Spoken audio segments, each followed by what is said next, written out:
Hello adventure families, welcome back.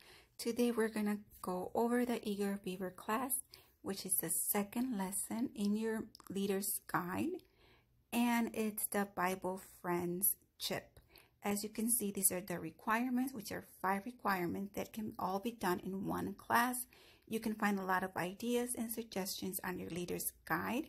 I will be showing you some of those ideas and suggestions as well as some new ones. So once again, like the manual says, to start each meeting with the beaver puppet to call the children into the classroom. Again, I like to spread sticks or blocks. You can even do toilet paper rolls depending on the size of your room. You can do big ones or little ones if you are in a smaller classroom, and have the children look for them and bring them to make the house for the beaver. And once you have the children all ready and together, then you will go over the adventure law, the adventure pledge, sing the adventure song, and pray. This is also the time to do the American Pledge of Allegiance. You could also, again, as I mentioned, do the game where each child has one law and you go over it, and then they get to put it on the picture that you have made. In this class, which is the second one, you will start reading the Grandma Ellen and Me. So every class that you give, you will start reading parts of this book, and the director's manual tells you which pages to read that for that meeting. But for the second class, you are going to be reading part of it. As I mentioned before, in every meeting, I like to read the children a Bible story or a small devotional that has to do what we're talking about. In this second meeting, we're talking about Bible friends. So I found this book at the dollar store that has 2 or 3 stories about friendships in the Bible.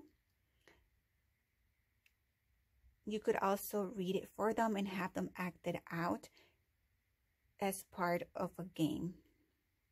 So if you look in your book, it's asking you to do a friends stick together maze with boxes and tape and anything you can have around your classroom. This is a really good idea because the children are working together. Another idea that the book suggests is friends stick together, and you will just need balloons, and you could use the games that they are suggesting here, or you can make up your own games. And they also suggest Bible friend dress up.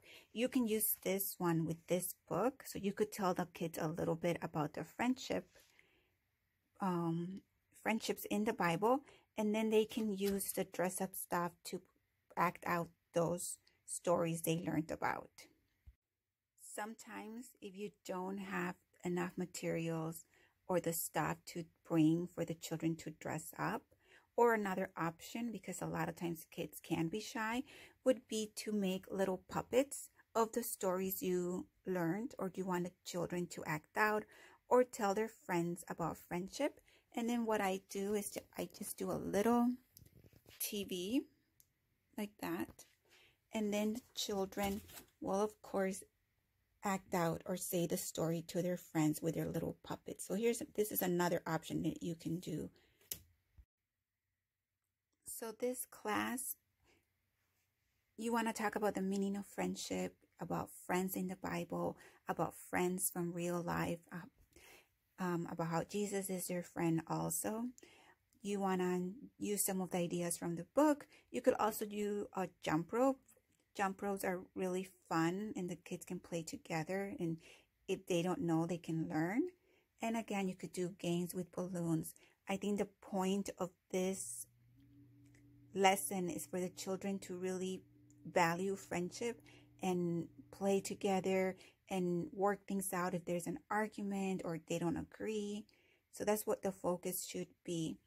Also, if you're able to, I like to do a little craft. So this is a craft that I would do. I will give each child a star for them to color that says, I am a friend of God. And then we would just make a little headband for them to put it around their heads. And when they go home, then the parents can ask them what they learned today, and they can talk about how they are a friend of God. So as you can see, this is a very simple class. I would focus more on having the children play with their friends so they can understand the concept while you talk to them about friends from the Bible and what it means to be a good friend. We hope that you like these simple ideas and that you're able to use them in your classroom. If you have any comments, please feel free to let us know. Thank you.